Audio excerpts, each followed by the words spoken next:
শুভ দুপুর সুপ্রিয় শিক্ষার্থীবৃন্দ, আশা করি তোমরা ভালো আছো, সবাই সুস্থ রয়েছো। তোমরা যে যে অবস্থানে রয়েছো, কেউ হয়তো মোবাইল, কেউ ল্যাপটপ, কেউ ডেস্কটপ নিয়ে আমাদের ক্লাসের জন্য অপেক্ষা করছো। তোমাদেরকে আমরা স্বাগত। আমরা দীর্ঘদিন ধরে ঢাকা কলেজ থেকে উচ্চ মাধ্যমিক শ্রেণীর ছাত্রদের জন্য অনলাইনে ক্লাস চালিয়ে আসছি। আমার বিশ্বাস তোমরা এতে করে কিছুটা হলেও উপকৃত হচ্ছ। আমরা তোমাদের মতামতগুলো, তোমাদের কমেন্টগুলোকে খুব পজিটিভ ওয়েতে আমরা দেখছি এবং আমরা চেষ্টা করছি তোমাদের এই কমেন্টগুলো উত্তর দেওয়ার জন্য। তোমাদের যে কোনো প্রবলেম আমাদের কমেন্ট বক্সে লিখলে আমরা সেটা চেষ্টা করব তোমাদেরকে সলভ করে দেওয়ার জন্য। তো আমরা আজকে উচ্চতর গণিত দ্বিতীয় পত্রের অষ্টম অধ্যায়, এর মধ্যে আমরা বেশ কয়েকটা অধ্যায় শেষ করেছি। আমাদের বিভিন্ন স্যাররা আমাদের ক্লাসগুলো নিয়েছেন। অষ্টম অধ্যায় স্থিতিবিদ্যা নামে একটা চ্যাপ্টার রয়েছে, স্থিতিবিদ্যা। সেই স্থিতিবিদ্যা নিয়ে আমরা তোমাদের সামনে হাজির হয়েছি। স্থিতিবিদ্যা আমরা একটু যদি পিছনের দিকে যাই তাহলে বলতে হয় ম্যাথমেটিক্সের একটা গুরুত্বপূর্ণ শাখা হচ্ছে বলবিদ্যা, আমরা যেটা বলি মেকানিক্স। বলবিদ্যার দুটো শাখা রয়েছে, একটা স্থিতিবিদ্যা আর একটা হচ্ছে গতিবিদ্যা। ইংরেজিতে আমরা বলি এটাকে স্ট্যাটিক্স, ডায়নামিক্স। খুবই গুরুত্বপূর্ণ দুটো ব্রাঞ্চ ম্যাথমেটিক্সের। আমরা আজকে তারই একটা ছোট্ট অংশ স্থিতিবিদ্যার কিছু অংশ নিয়ে আমরা আলোচনা করব। স্থিতিবিদ্যা প্রথম যে অনুশীলনীটা রয়েছে সেখানে আমাদের সমবিন্দু বল, আমি একটু বলে লিখছি, সমবিন্দু বল।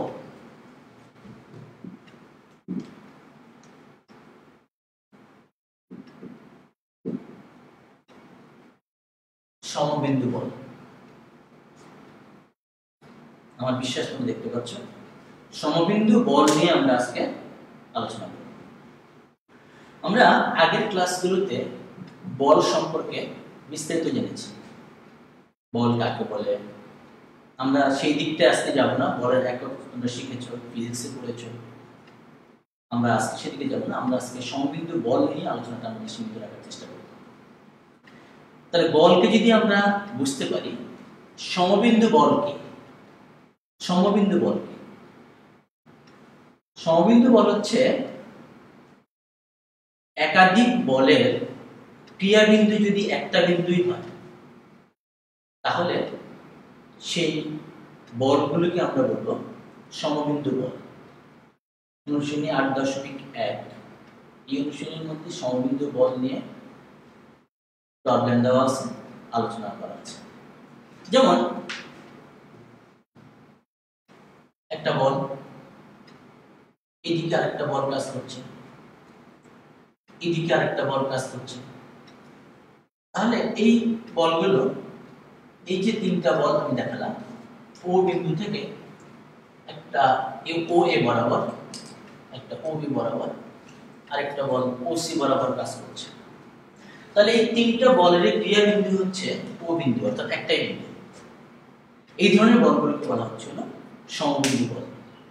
তার আগে আমি একটু বলে দিচ্ছি স্থিতিবিদ্যা কোন ধরনের প্রবলেমগুলোকে নিয়ে আলোচনা করবে, কি ধরনের প্রবলেমগুলো, কি ধরনের গাণিতিক সমস্যাগুলো সমাধান করবে। স্থিতিবিদ্যা হচ্ছে স্থির বস্তুর উপর বল প্রয়োগ করলে ওই বস্তুর বা ওই কণার গতির কি পরিবর্তন হবে, অর্থাৎ তার অবস্থানে কি পরিবর্তন হবে, বস্তুটার অবস্থান কোথায় যাবে, আদি অবস্থান কোথায় ছিল, পরবর্তী অবস্থান কোথায় হবে, বেগের কি অবস্থা হবে, ত্বরণের কি অবস্থা হবে, এইসব জিনিসগুলো নিয়ে আলোচনা করাই হচ্ছে স্থিতিবিদ্যার কাজ। তাহলে আমরা এই স্থিতিবিদ্যার একটা স্পেসিফিক টপিক হচ্ছে সমবিন্দু বল। এই সমবিন্দু বলের লব্ধি নির্ণয় করা আমরা শিখব। শিক্ষার্থীরা, আমাদেরকে তার আগে কিছু শব্দ শিখে নিতে হবে। আমরা ফিজিক্সের শব্দগুলো পড়েছি, অংশক, লম্বাংশক, তারও আগে শিখেছি লব্ধি বল। তার লব্ধি বল কাকে বলবো আমরা? নিশ্চয়ই তোমরা বুঝতে পারছো লব্ধি বল। ভেক্টর আমরা পড়েছি, লব্ধি। আমি এই যে লিখলাম যে ও বিন্দু থেকে ও এ বরাবর যদি একটা বল কাজ করে, ধরো পি বল কাজ করছে, আর ও সি বরাবর কিউ বল কাজ করছে। এখন এই পি এবং কিউ এই দুইটি বলের সম্মিলিত ক্রিয়াফলটা যদি ওবি বরাবর কাজ করে এবং সেটা যদি আর হয়, তাহলে আমরা বলবো আর হচ্ছে পি এবং কিউ বলের লব্ধি। তাহলে কি দাঁড়ালো ব্যাপারটা? একাধিক বলের ক্রিয়াফল যদি কোনো নির্দিষ্ট দিকে কার্যরত থাকে ওই কাঠামোর উপরে, ওই বস্তুর উপরে, তাহলে আমরা সেই বলটাকে বলেছিলাম লব্ধি বল।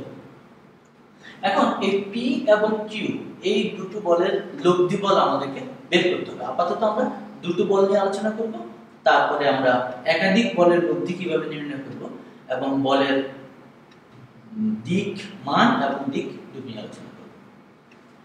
তাহলে প্রথমে আমরা আসছি হলো লব্ধি আমাদের ধারণা হয়েছে। এখন এই আর কে যদি আমি লব্ধি বল বলে থাকি, এদিকে পি বল কাজ করছে, যদি আমি ভেক্টর চিহ্ন দেই আর বল কাজ করছে, কিউ বল কাজ করছে। এই পি এবং কিউ এই দুটি বলকে বলা হয় আর বলের অংশক। আমরা পরে আসছি অংশক নিয়ে, আমরা আরো বিস্তারিত আলোচনা আসব। অংশক বল অর্থাৎ পি এবং কিউ এই দুটি বলের সম্মিলিত যে ফলটা, রেজাল্টেন্ট ফোর্স যেটা, সেটা হচ্ছে আর। তাহলে পি এবং কিউ হচ্ছে দুটো অংশক এবং আরটা হচ্ছে তাদের লব্ধি বল। আপাতত আমরা অংশক এবং লব্ধি বল নিয়ে এইটুকু আলোচনা রেখেই আমরা সামনের দিকে যাচ্ছি। বল সংযোজন। বল সংযোজনটা কি? বল সংযোজন হচ্ছে একাধিক বলের লব্ধি নির্ণয় করাটাই হচ্ছে বল সংযোজন। সেটা দুইটা বল হতে পারে, তিনটা বল হতে পারে, চারটা বল হতে পারে।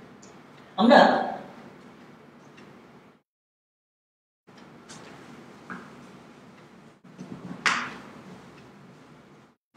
একটা গুরুত্বপূর্ণ সূত্র শিখব, এটাকে বলা হয় বলের সামন্তরিক সূত্র।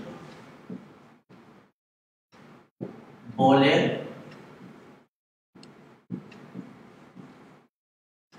সামন্তরিক সূত্র। আমি একটু চিত্রটা এঁকে নিচ্ছি, তারপর কথাগুলো বলছি।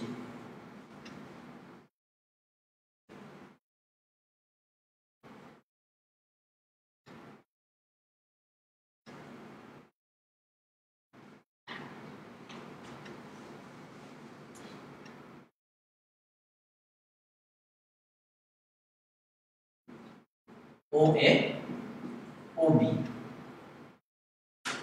ও এ বরাবর একটা বল কাজ করছে, সে বল হচ্ছে পি বল, আর ও বি বরাবর আরেকটা বল কাজ করছে কিউ বল। তাহলে বলের সামন্তরিক সূত্রটা কি?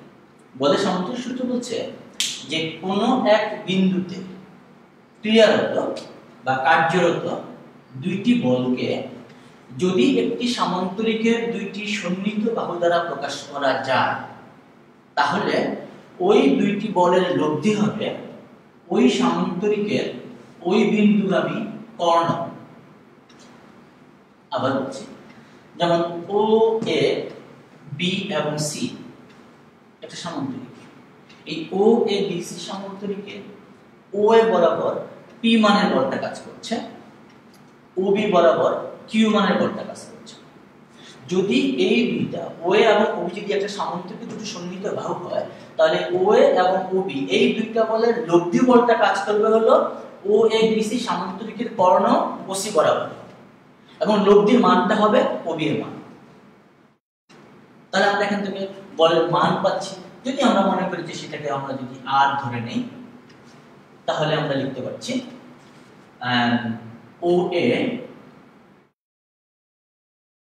plus OB equals to OC. That means P plus Q equals to R. এটা বলেছে বলের সামগ্রিক সূত্র। অর্থাৎ এখানে আমরা OA দ্বারা এই P বলটাকে ইন্ডিকেট করেছি, OB দ্বারা Q বলটাকে ইন্ডিকেট করেছি, সিমিলারলি OC দ্বারা আমি লব্ধি বলটাকে ইন্ডিকেট করেছি। আমার বিশ্বাস তোমাদের কাছে বলের সামগ্রিক সূত্রটা ক্লিয়ার হয়েছে। এখন আমরা দুটি বলের লব্ধি নির্ণয় করতে যাব। লব্ধি নির্ণয় করার জন্য আমরা বলের সামগ্রিক সূত্রের সাহায্য নিব। বলের সামগ্রিক সূত্রের সাহায্য নিয়ে আমরা বলের লব্ধি নির্ণয় করব। তাহলে আমি লিখছি লব্ধি নির্ণয়। লব্ধি নির্ণয়, দুটি বলের লব্ধি আমরা নির্ণয় করব। আমি যে চিত্রটা আছে বোর্ডে, এই চিত্রটাকে দেখেই আমি লব্ধিটা নির্ণয় করতে চাই। আমরা বলের সামগ্রিক সূত্র থেকে লিখতে পারলাম, এই মাত্র লিখলাম যেটা R equals to P plus Q। R equals to P plus Q। আমরা এটাকে একটা সমীকরণ নাম্বার দিয়ে রাখলাম। লব্ধি নির্ণয় করার জন্য বেশ কতগুলো পদ্ধতি রয়েছে। আমরা ভেক্টর পদ্ধতিটাতে যাব। ভেক্টর পদ্ধতির জন্য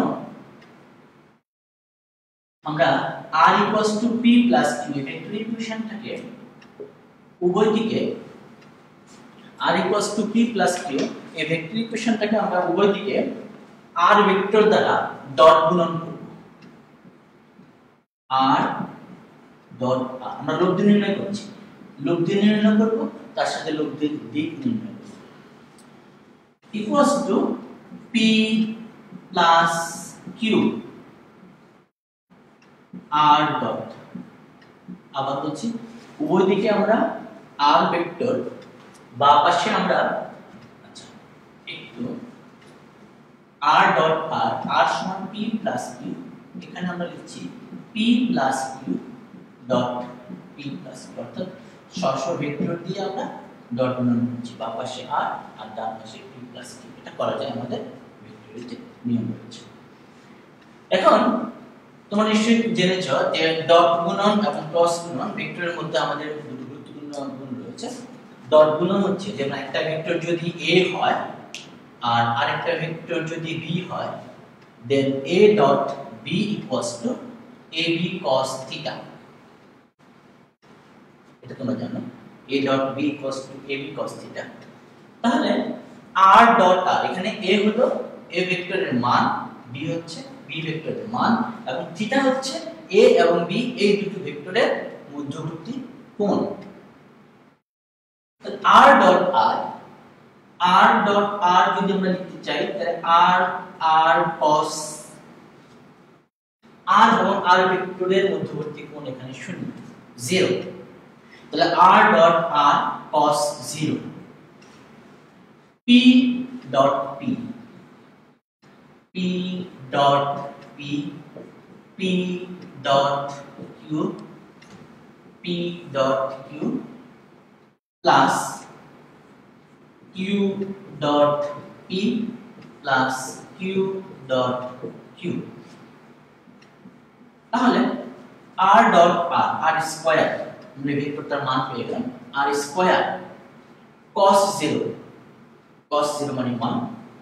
P dot সিমিলার ভাবে যদি আমি লিখি R dot R স্কয়ার, তাহলে P dot P equals to হবে P square plus P dot Q আর Q dot P। মানে নিশ্চয়ই জানো যে ডট প্রোডাক্ট, ভেক্টরের dot product A dot B equals to B dot A, অর্থাৎ ডট প্রোডাক্ট বিনিময় বিধি মেনে চলে। বিনিময় বিধি তোমরা পড়েছো, বাস্তব সংখ্যা চ্যাপ্টার নম্বর ছিল বিনিময় বিধি। তাহলে p dot q q dot p এটাকে আমি লিখতে পারবো 2p ডট q আর q dot q q square কি হচ্ছে r square equals to p square plus 2p dot q। আচ্ছা, আমরা একটা গুরুত্বপূর্ণ কথা এখানে বলিনি, এখন বলে দিচ্ছি। যখন আমরা দুইটা ভেক্টরের মধ্যবর্তী কোণ লব্ধি বের করতে যাব, মান বের করতে যাব, তখন আমাদেরকে ওই দুটো ভেক্টরের মধ্যবর্তী কোণ জানা খুব জরুরি। আমি যদি এখানে p এবং q অর্থাৎ OA এবং OB এই দুটো ভেক্টরের মধ্যবর্তী কোণ বা বলের মধ্যবর্তী কোণ আমরা আলফা বলি, A ও B এর মধ্যবর্তী কোণকে আমি ধরে নিচ্ছি হলো আলফা, এই পুরো কোণটা হচ্ছে আলফা।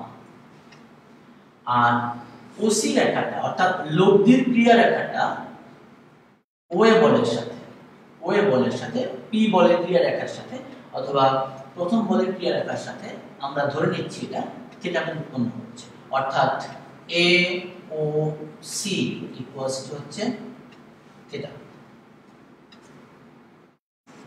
তাহলে কি হচ্ছে p dot q 2pq into cos alpha, যেহেতু p এবং q এর মধ্যবর্তী কোণ হচ্ছে আলফা, প্লাস q স্কয়ার। তাহলে তুমি এখান থেকে সরাসরি r লিখে ফেলতে পারো, আমি উপরে লিখছি। আমরা এখান থেকে লিখতে পারবো r equals to root over p square plus q square 2pq cos alpha।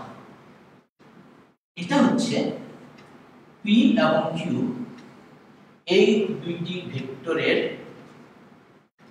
লব্ধির মান, বা ভেক্টর না বলে আমরা এখানে বলবো বলের মান, অর্থাৎ p বল এবং q বলের লব্ধি হচ্ছে root over of p square plus q square plus 2pq cos alpha। Alpha হচ্ছে বল দ্বয়ের মধ্যবর্তী কোণ। তাহলে আমি এখানে লিখে রাখছি লব্ধিটা হচ্ছে আমাদের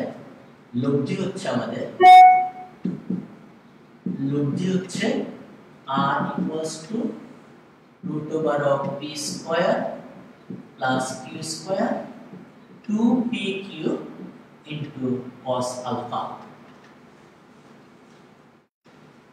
এখন আমি আরেকটা রিলেশন লিখে রাখছি, এই যে এক নাম্বার যে রিলেশনটা আমাদের ছিল এটা আমি একটু সাইডে লিখে রাখছি, এটা আমাদের কাজে লাগবে পরবর্তীতে। জাস্ট এখানে আমি লিখে রাখছি r equals to p plus q। আচ্ছা, এখন লব্ধির মান বের হয়ে আসলো, আমাদেরকে আরেকটা জিনিস বের করতে হবে, বলের মান এবং বলের দিক। তাহলে দিক বের করা মানে হচ্ছে এখানে থিটা কোণের মান বের করতে হবে। তো থিটা কোণের মান বের করার জন্য আমরা যে কাজটা করতে পারি, আমরা যেহেতু ভেক্টর পদ্ধতিতে গিয়েছিলাম, আমরা এই 1 নং সমীকরণের উভয় পক্ষকে p ভেক্টর দিয়ে গুণ করব, ডট p ডট r। 1 নং ভেক্টরের উভয় পক্ষকে আমরা p ভেক্টর দিয়ে ডট গুণন করব। তাহলে p ডট r সমান হবে p dot p plus q।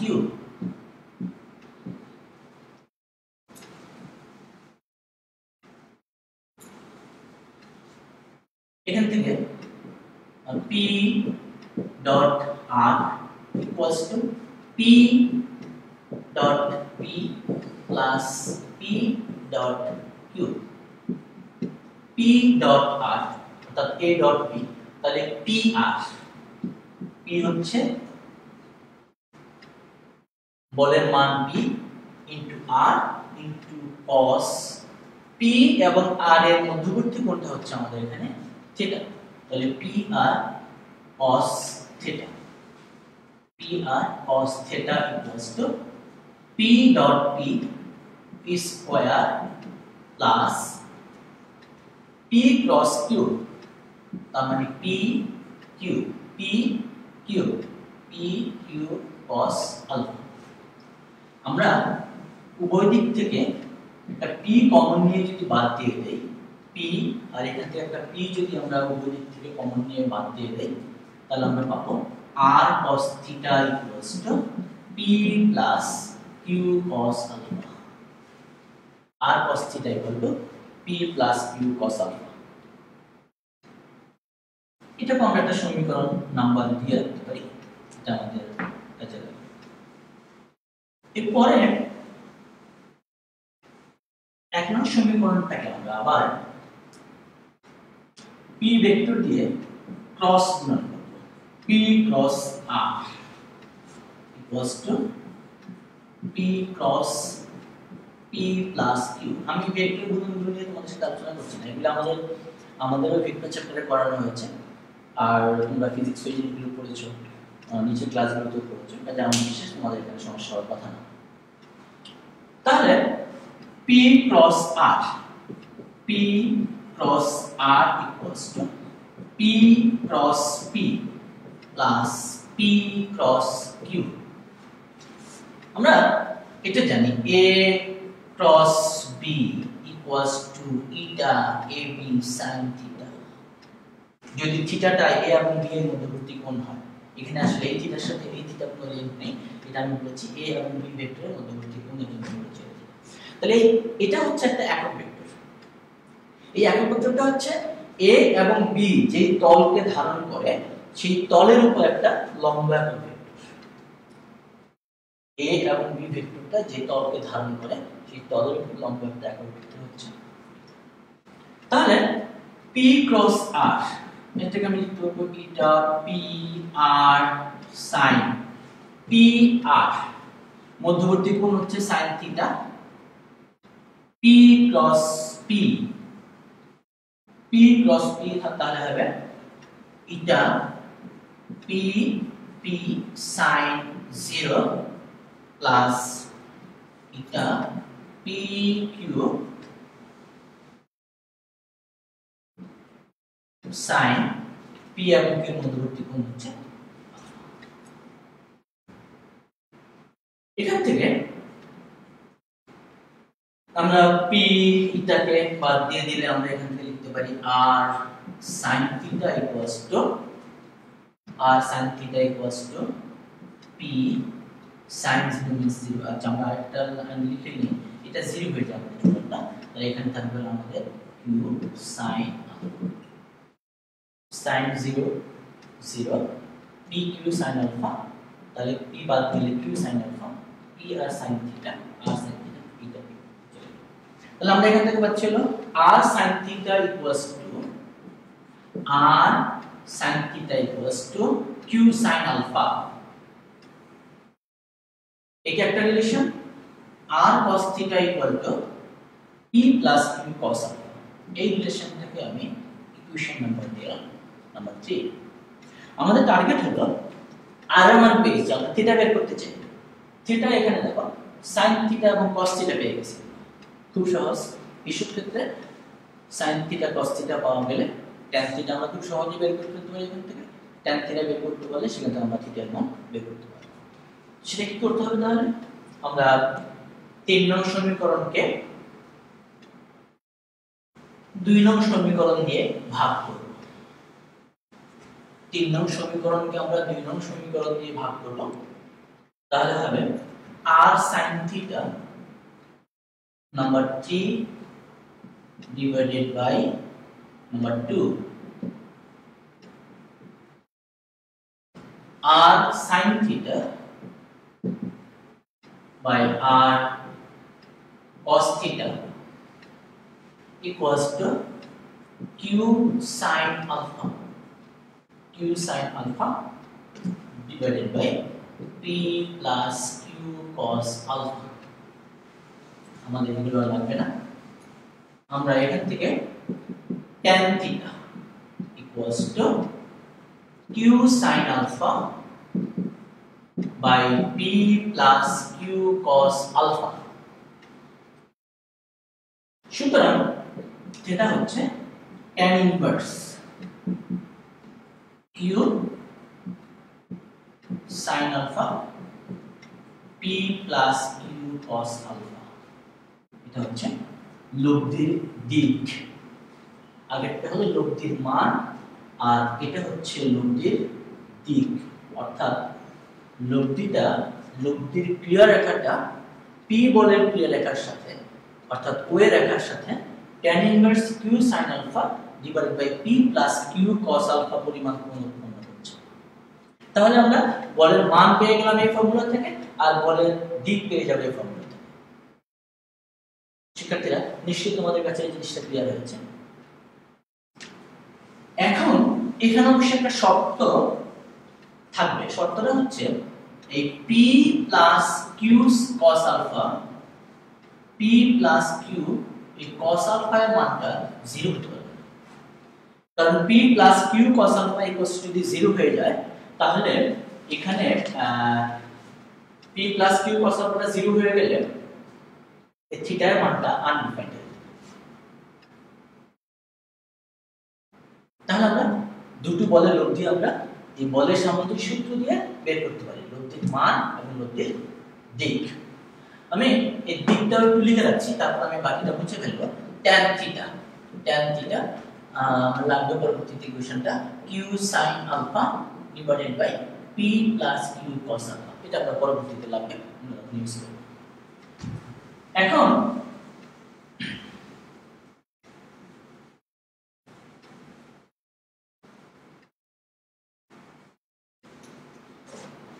কতগুলো বিশেষ অবস্থা রয়েছে।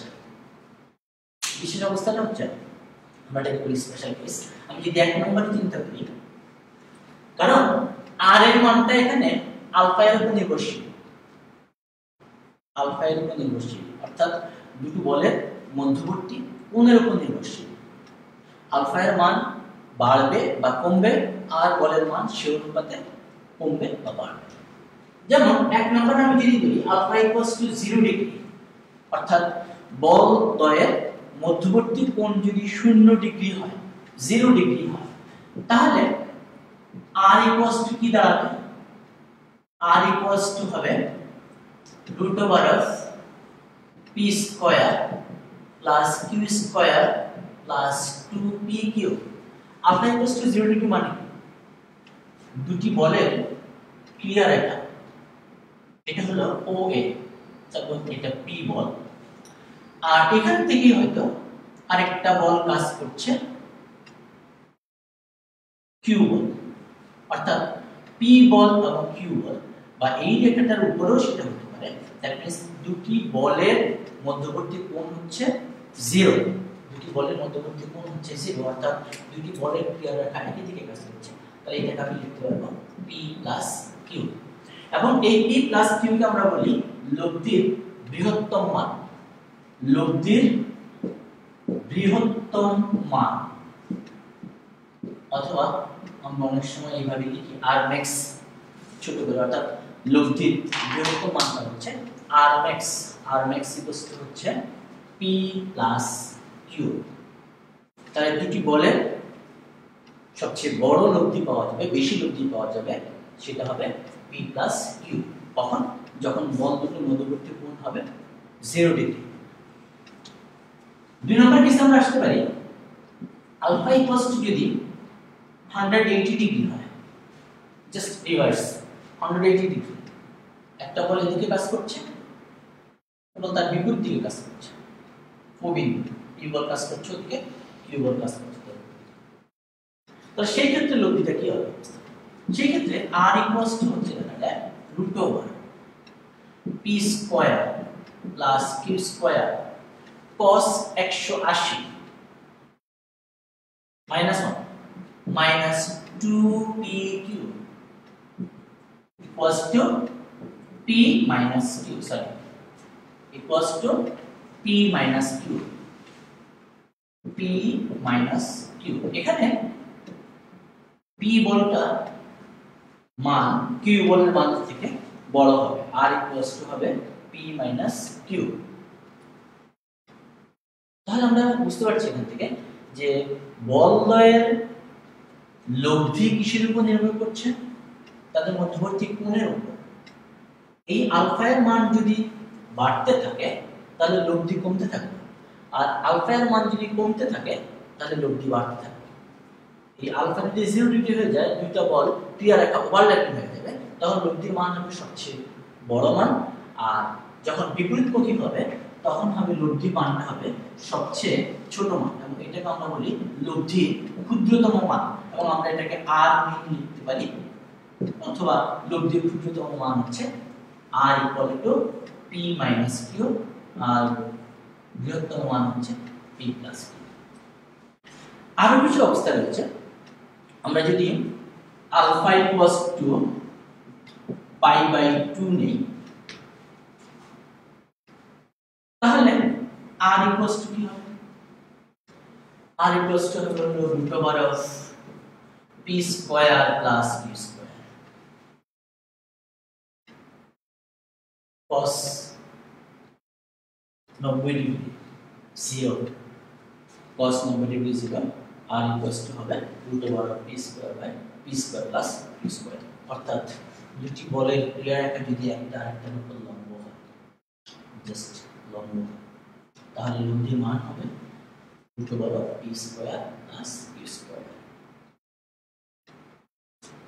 শিক্ষার্থীরা, আরেকটা গুরুত্বপূর্ণ জিনিস রয়েছে, আরেকটা গুরুত্বপূর্ণ অবস্থা রয়েছে, সেটা হচ্ছে যদি বল দুটির মান সমান হয়,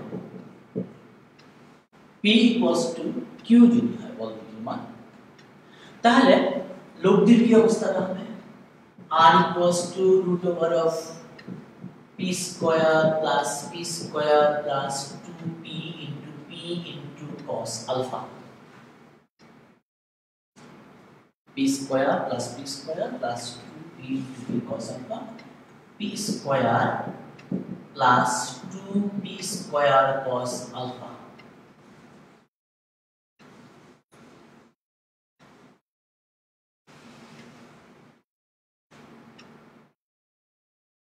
আমি যদি এখান থেকে p² কমন রেখে দিই, 1 + cos alpha, p × 1 + cos alpha, sorry, p² + p² 2p² আমি কমন রেখেছি। তো তাহলে √2p² 1 + cos alpha হচ্ছে 2 cos² alpha/2, উপগণিত কোণের ত্রিকোণমিতি সূত্র আমরা ফার্স্ট ইয়ার ত্রিকোণমিতিতে পড়েছি, অধ্যায় 7 এ। 1 + cos 2θ = 2 cos² θ, তাহলে 1 + cos alpha হবে 2 cos² alpha/2, উপগণিতকের সূত্র। তাহলে রুট ওভার আমরা 2 স্কয়ার রুট, তার মানে হচ্ছে 2p cos alpha/2, 2p cos alpha/2। এটা হলো root over p² + p² r² হচ্ছে 2p cos alpha/2 স্কয়ার, তাহলে r1 হচ্ছে 2p cos alpha/2। এখানে সবচেয়ে মজার যে জিনিসটা সেটা হলো লব্ধির দিকের কি অবস্থা হচ্ছে। আমরা যদি এখান থেকে tan θ যে ফর্মুলাটা ছিল, tan θ q sin alpha, থিটার মানটা q sin alpha, তো আমি যেহেতু বল দুটো পরস্পর সমান p = q, তাহলে আমি q এর পরিবর্তে লিখলাম p sin alpha, নিচে p + q cos alpha, p + q cos alpha। আমি একটু উপরে চলে আসছি, p plus और tan theta p sin alpha और p कॉमन হলে 1 plus cos alpha। এখান থেকে p বাদ যাবে, sin alpha কে আমি 2 sin alpha/2 into cos alpha/2, তোমাদের নিশ্চয়ই মনে আছে sin theta equals to 2 sin theta into cos theta। যখন এখানে থিটা ছিল তখন 2 sin থিটা cos থিটা, যখন এটা থিটা না হয়ে থিটায় অর্ধেক হবে তাহলে এই থিটাটাও থিটার অর্ধেক হবে, তাহলে এখানেও এটা sin থিটা যখন ছিল তখন এটা sin 2 থিটা যখন ছিল তখন ছিল 2 sin theta into cos theta. তাহলে আমি যদি এটাকে sin থিটা লিখতে চাই তাহলে হবে 2 sin theta by 2 cos theta by 2 উপগুণিতক সূত্র। 2 sin 2 theta 2 sin theta cos theta, তাহলে sin থিটা হবে 2 sin theta by 2 cos theta by 2। তোমরা এই রিলেটেড অনেক প্রবলেম করেছো, ত্রিকোণমিতি থেকে অনেক প্রবলেম তোমরা করেছো, ফার্স্ট ইয়ারে করেছো। আর 1 cos আলফা ঠিক একই ভাবে আমরা লিখতে পারি 2 cos স্কয়ার আলফা বাই 2, 2 কাটা cos alpha by 2 cos alpha by 2 বাদ যাবে, sin alpha by 2 cos alpha by 2 equals to হবে tan আলফা বাই 2। তাহলে tan থিটা ইকুয়ালস টু হচ্ছে tan আলফা বাই 2। এটা যদি tan theta equals to tan alpha by 2 হয় তাহলে theta equals to হবে আলফা বাই 2। তার মানে হচ্ছে দুইটি সমান বল যদি কাজ করে তাহলে তাদের লব্ধির ক্রিয়ারেখাটা বলদ্বয়ের মধ্যবর্তী কোণকে সমান ভাগে ভাগ করবে, অর্থাৎ এইটুকু যা হবে এই পাশটা, কারণ এই কোণটা আমাদের ছিল theta. Theta equals to alpha by 2, অর্থাৎ দুইটি সমান বলের লব্ধি, এদের মধ্যবর্তী কোণকে, লব্ধি বলতে লব্ধির ক্রিয়ারেখা, দুইটি সমান বলের লব্ধির ক্রিয়ারেখা এদের মধ্যবর্তী কোণকে সমদ্বিখণ্ডিত করে। এদের মধ্যবর্তী কোণ বলতে বলদ্বয়ের ক্রিয়ারেখার মধ্যবর্তী কোণকে সমদ্বিখণ্ডিত করে। Theta equals to alpha by 2, এরকম একটা কোশ্চেন থাকতে পারে পরীক্ষা। আমি একটু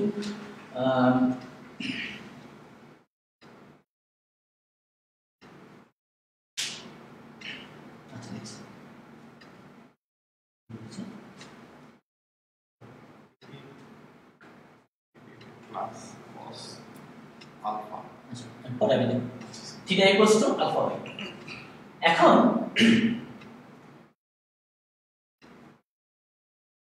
এখন আমরা যাচ্ছি হলো বল সংযোজনের ত্রিভুজ সূত্রটা হচ্ছে হলো নিশ্চিত তুলে চেয়ে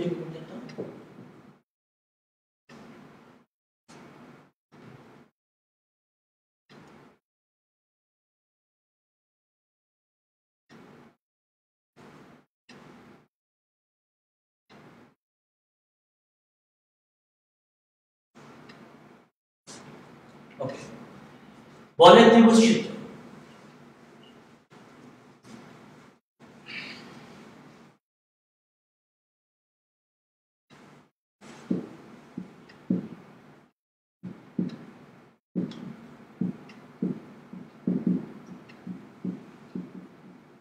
বলের ত্রিভুজ সূত্র তোমরা পড়েছো, ফিজিক্সের জিনিসটা পড়েছো। বলের ত্রিভুজ সূত্রটা কি? বলের ত্রিভুজ সূত্র হচ্ছে একটি ত্রিভুজের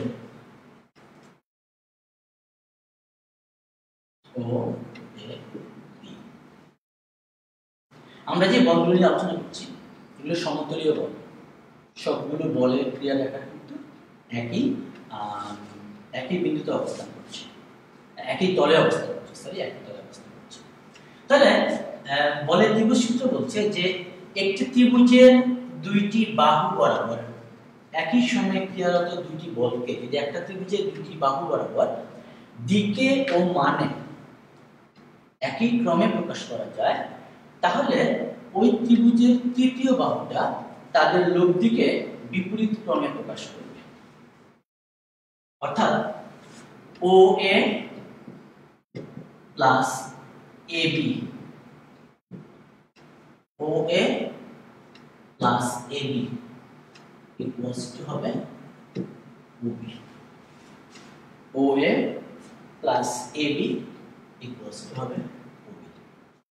এটাকে যদি আমি পি বলে থাকি, যদি আমি কিউ বলে থাকি, এটাকে আর বলে থাকি, তাহলে আর ইকুয়ালস টু আমি লিখতে পারবো পি প্লাস কিউ, অথবা আমি OA plus AB equals to. এটা হচ্ছে বলের ত্রিভুজ সূত্র।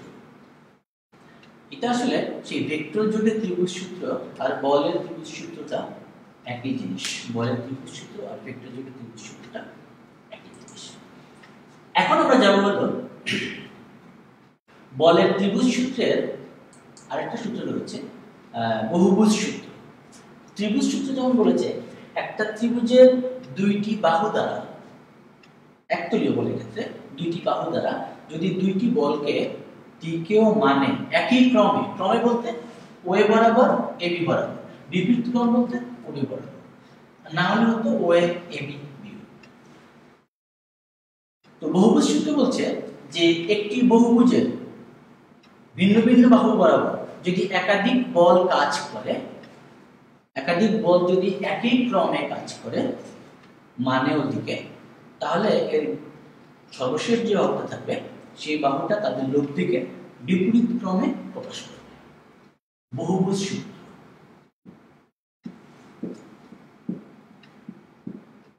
বহুভুজ সূত্র ছিল হচ্ছে, মনে করো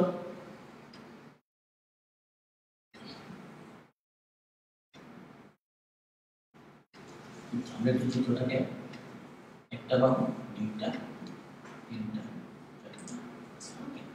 তাহলে ও এ বি সি ডি,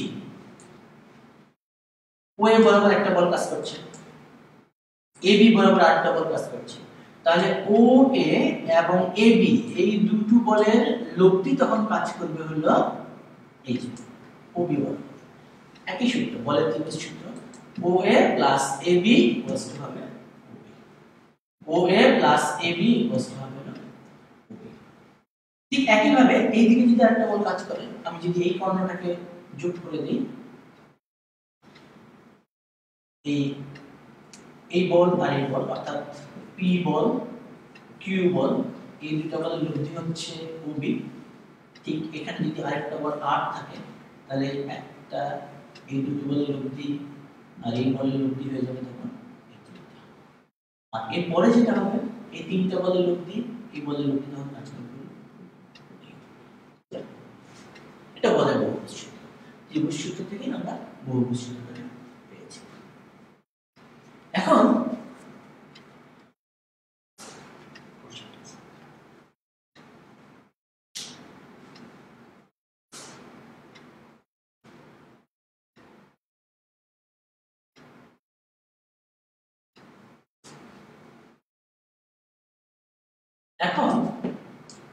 আমরা যাব হলো অংশক। অংশক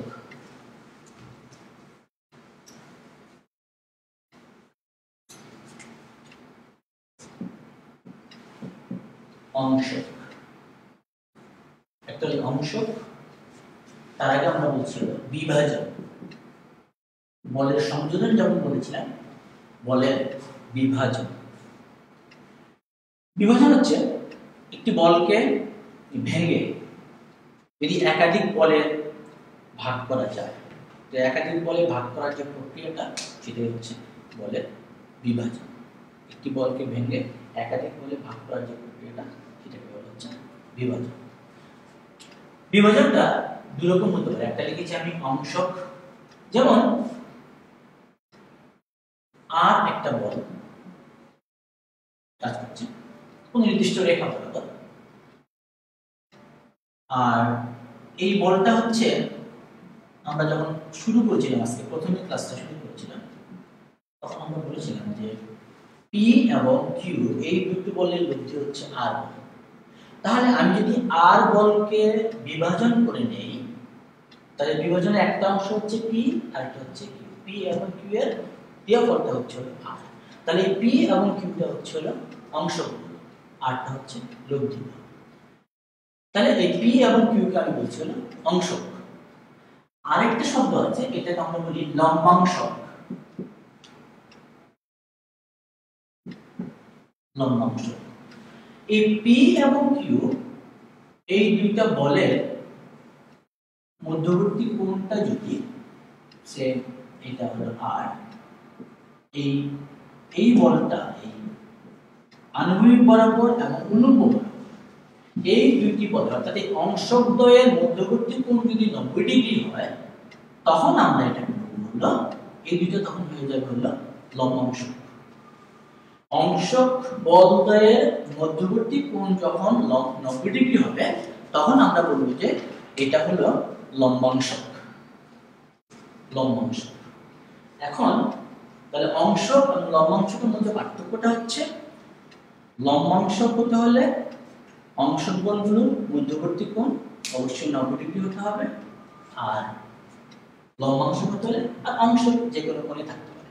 আমরা এখন অংশক নির্ণয় করব, দুটি বলের মধ্যবর্তী কোণের অংশক আমরা নির্ণয় করব। সেই অংশক নির্ণয় করার জন্য আমরা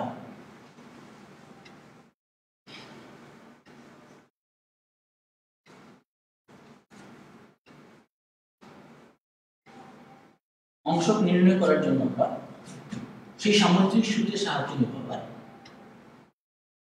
আমি চিত্র থেকে নিচ্ছি।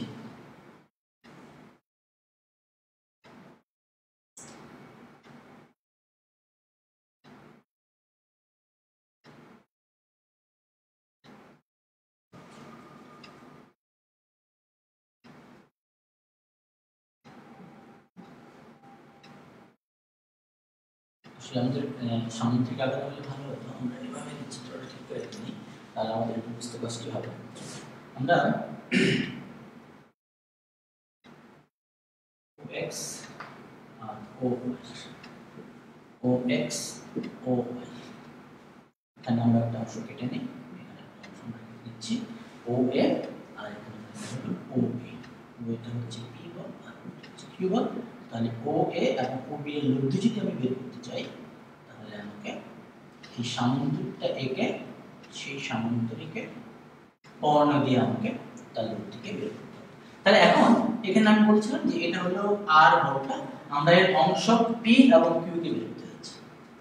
R বলের অংশক P এবং Q কে আমরা বের করতে যাচ্ছি।